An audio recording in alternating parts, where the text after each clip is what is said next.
Ibu Kota Negara Nusantara, 17 Agustus 2024. Inspektur Upacara Presiden Republik Indonesia Joko Widodo.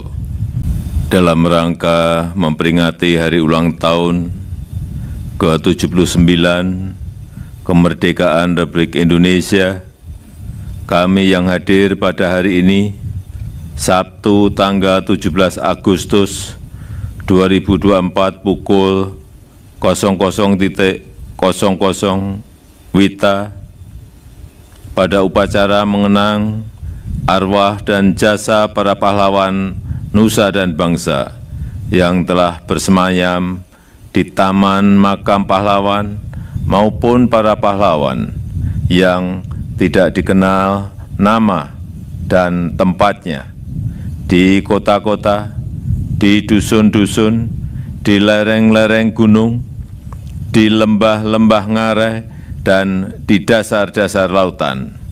Kami menyatakan hormat yang sebesar-besarnya atas keridhaan, keikhlasan, dan kesucian pengorbanan para pahlawan dalam mengabdi kepada perjuangan demi kebahagiaan nusa dan bangsa.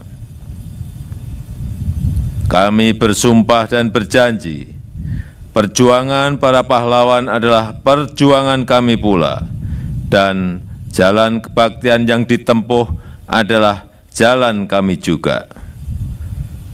Kami berdoa semoga arwah para pahlawan diterima oleh Tuhan Yang Maha Esa, ditempatkan di tempat yang sebaik-baiknya. Ibu Kota Negara Nusantara, 17 Agustus 2024. Inspektur Upacara Presiden Republik Indonesia Joko Widodo. Welcome to your channel QNC, berdiri kokoh di tengah. Apa yang akan terjadi kalau seandainya Indonesia itu berubah jadi negara yang komunis? Mungkin banyak yang ngira kalau hal ini bisa terjadi, yang ada Indonesia itu bisa hancur. Karena kita bisa lihat contohnya waktu PKI berkuasa di tahun 60-an. Nah, tapi sebenarnya ada negara yang menganut sistem komunis, tapi mereka itu justru jadi negara yang maju, misalnya kayak Tiongkok. Nah, tapi apakah kalau Indonesia ini jadi negara komunis, kita itu bisa lebih maju daripada sekarang? So, di video ini gue mau bahas apa yang akan terjadi kalau seandainya Indonesia itu menganut ideologi komunisme. Dan gue juga akan bahas dampak-dampak yang mungkin lu belum pernah dengar sebelumnya. So, disimak sampai habis. Simpel lagi nih, komunisme itu ideologi yang dicetuskan sama Karl Marx dan Friedrich Engels, dan ide utamanya adalah menghapus kelas sosial dan membagi kekayaan itu secara merata. Nah, dalam komunisme, semua sumber daya dan alat produksi itu milik masyarakat secara kolektif. Jadi nggak ada tuh yang namanya kepemilikan pribadi atas tanah, pabrik, atau sumber daya utama. Semua orang yang ada di dalam komunisme ini, mereka itu bekerja sesuai kemampuan dan mendapatkan upah sesuai kebutuhan mereka. Sebenarnya di tahun 1960-an, ideologi komunisme di Indonesia itu lagi berada di puncak kejayaannya. Karena kalau kita lihat ya, di masa itu, Partai Komunis Indonesia atau PKI itu mendapatkan suara terbanyak nomor 4 dalam pemilu yang dilaksanakan. Padahal, Partai Komunis Indonesia waktu itu tuh baru bangkit gitu dari pemberontakan 1948. Nah, fakta uniknya, Partai Komunis Indonesia atau PKI adalah salah satu partai komunis terbesar selain Uni Soviet dan Tiongkok. Yang mana PKI ini tuh dulunya punya pengaruh besar gitu di politik Indonesia. Nah, tapi semenjak kejadian G30 PKI, semua itu berubah jadi apa yang kita kenal sampai sekarang. Dan semenjak dari kejadian itulah komunisme itu dilarang di Indonesia.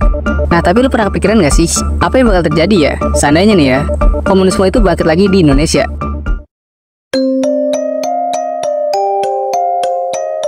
Sebenarnya bakal ada beberapa perubahan signifikan yang kita rasain kalau seandainya Indonesia itu berubah jadi negara yang komunis. Pertama, ekonomi dan sosial. Kalau Indonesia jadi komunis, Indonesia bakal punya sistem ekonomi yang terpusat. Jadi sumber daya alam kayak minyak, gas, listrik, semua itu dikelola sama pemerintah. Bahkan coffee shop di pinggir jalan, restoran, atau bahkan Indomaret, semuanya itu bisa hilang. Atau kalaupun ada ya, itu semua jadi milik pemerintah. Jadi di sistem ini tuh nggak ada gitu orang yang secara independen mengumpulkan kekayaan lewat bisnis yang dia bangun. Nah, walaupun di sistem ini tuh nggak ada kesenjangan sosial, tapi sistem ini justru memperhambat perkembangan dan inovasi dalam ekonomi. Karena ini tuh bertentangan gitu sama kapitalisme. Kalau kapitalisme itu kan lu diberi kebebasan untuk menambah kekayaan lewat inovasi yang diciptakan sendiri. Nah, kalau di komunisme, semua alat produksi itu dikuasain sama pemerintah. Jadi otomatis lu tuh nggak bisa menciptakan perkembangan sendiri. Makanya kalau misalnya Indonesia itu jadi komunis, gak akan ada lagi yang namanya sekolah swasta, rumah sakit swasta, perusahaan swasta, dan semuanya milik swasta itu bakal jadi milik pemerintah. Kalau lu sekarang punya tanah atau sawah, ya secara otomatis lahan itu bakal jadi milik pemerintah. Jadi lu bekerja itu bukan untuk menambah kekayaan, tapi untuk kesejahteraan bersama. Nah, tapi walaupun komunisme ini terkesan adil, ada kekurangan dari komunisme ini. Misalnya kalau semua lahan dan alat produksi dikuasai sama pemerintah, mungkin bisa aja kapasitas pemerintah itu nggak bisa menguasai seluruhnya. Jadi yang ada ekonomi negara itu malah bisa berantakan. Kedua, politik dan kebebasan. Kalau kita jadi negara yang komunis, Indonesia mungkin jadi negara yang cuma ada satu partai doang. Memang hal ini jelas membuat Indonesia itu bisa stabil gitu, karena nggak akan ada lagi tuh yang namanya perbedaan pendapat, buzzer, dan kapatnya masing-masing partai. Tapi di satu sisi, kalau Indonesia itu jadi negara yang komunis, lu nggak akan bisa lagi ngekritik pemerintah. Karena di sistem ini, ya lu harus nurut gitu sama aturan pemerintah. Dan yang lebih parahnya, justru ini tuh makin memperparah pemerintah untuk korupsi. Karena di sistem ini pemerintah itu punya kuasa penuh gitu. Jadi ya lu nggak bisa berbuat apa-apa. Nah, jadi buat yang nganggap komunis itu enak, ya bisa jadi enak untuk koruptor. 3. Hubungan internasional. Sebagai negara komunis, Indonesia mungkin lebih dekat gitu sama negara-negara komunis lainnya kayak Tiongkok atau Vietnam. Karena biasanya sesama negara komunis itu ya bakal jadi teman dekat. Nah, tapi kalau kita pikir lebih dalam lagi, ada sisi lain dari sistem komunis ini. Salah satunya adalah soal kebebasan berekspresi, khususnya dalam hal budaya dan tradisi. Dalam komunisme, kadang-kadang pemerintah cenderung mengontrol banyak aspek kehidupan, termasuk budaya. Bayangin ya, di Indonesia kan ada banyak ya budaya dan tradisi dari berbagai suku dan etnis. Dari tarian tradisional, musik, sampai acara adat. Nah, kalau misalnya ada batasan gitu ya dari pemerintah tentang apa yang boleh dan nggak boleh dalam berekspresi, bisa jadi banyak dari budaya dan tradisi ini yang teracap punah atau budayanya itu berubah sesuai yang pemerintah mau. Tentu kalau hal ini beneran terjadi gitu ya, yang ada ini tuh malah bikin kekayaan budaya kita tuh makin terbatasi dan nggak bagus juga gitu buat keberagaman kita yang selama ini kita banggakan. Oh iya, selain itu, coba bayangin deh, kalau Indonesia beneran adopsi sistem komunis, pasti keseharian kita tuh semuanya bakal berubah drastis gitu. Mulai dari cara kita bekerja, sistem pendidikan, sampai cara kita mencari hiburan itu semuanya bakal jadi beda banget. Kenapa? Karena dalam sistem komunis, semuanya itu dikontrol sama negara. Pertama nih ya, soal kerjaan. Dalam sistem kayak gini, lu itu nggak akan bisa pilih mau kerja apa. Negara yang bakal nentuin lu tuh kerja di mana dan jadi apa. Mungkin kedengarannya efisien gitu ya, tapi bayangin aja kalau lu punya mimpi atau passion di bidang tertentu, tapi lu malah disuruh kerja di tempat yang jauh dari minat lu. Ya itu rasanya aneh banget ya kan, lu jadi nggak bebas gitu. Nah, terus soal pendidikan. Dalam komunisme, pendidikan itu juga dikontrol sama negara. Mulai dari kurikulumnya, apa yang dipelajarin sekolah, bahkan semuanya itu sesuai dengan apa yang negara itu mau. Mungkin ada sisi positifnya kayak pemerataan kualitas pendidikan. Tapi di sisi lain, ini justru malah membuat murid itu kehilangan kreativitasnya karena dia disuruh belajar apa yang sekolah mau. Dan dari segi hiburan pun bakal kena dampaknya. Bingin aja nih ya, jenis musik yang boleh didengar, film yang boleh ditonton, sampai buku yang boleh dibaca, semuanya harus sesuai dengan standar yang ditetapkan negara. Jadi ya sesuai negara mau gitu. Lu nggak bisa lagi asal pilih hiburan sesuai selera pribadi lu. Semuanya itu seragam dan mungkin gak akan ada lagi namanya eksplorasi seni atau hiburan yang out of the box gitu. Kayak contohnya di Korea Utara gitu kalau nggak salah ya. Dimana di sana itu nggak boleh gitu warganya itu dengerin musik K-pop. Jadi harus buatan negara mereka sendiri. Nah, yang paling penting, konsep kerja di komunisme itu bukan buat kepentingan pribadi, tapi buat kepentingan kolektif alias bersama. Arti ketika lo bekerja, itu bukan buat diri lo atau buat keluarga lo, tapi buat masyarakat secara keseluruhan.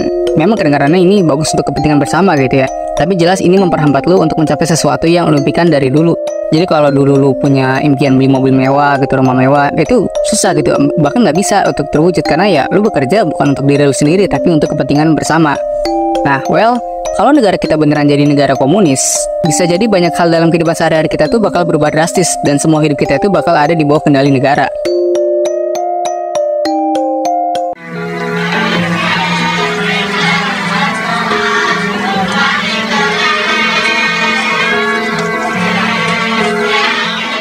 So, apakah Indonesia bakal lebih maju kalau kita jadi negara yang komunis? Kalau gue pribadi sih ya, sebenarnya tuh agak pesimis kalau Indonesia itu bisa lebih maju dengan menganut sistem komunisme. Karena kalau kita lihat contoh negara yang menganut ideologi komunisme, itu nggak ada yang negaranya lebih maju daripada Indonesia selain Cina. Itu pun Cina maju semenjak pasar bebas itu diizinin di beberapa wilayah, alias ketika udah bukan jadi negara komunis murni lagi. Dan kalau kita mengukur kesejahteraan itu dari GDP-nya, negara-negara yang masuk top GDP terbesar di dunia justru bukan dari negara-negara yang komunis, karena masyarakat di sana itu ya bebas gitu gunain upahnya itu buat apapun yang mereka mau, dan mereka juga diberi kebebasan dalam berinovasi. Sedangkan kalau kita lihat negara-negara yang menganut ideologi komunisme, kebaikan dari mereka itu justru terbelakang secara GDP. Nah makanya Indonesia itu sebenarnya udah pas banget gitu dengan ideologi yang sekarang, karena kita masih dikasih kebebasan menguasai alat produksi tapi tetap dengan regulasi pemerintah.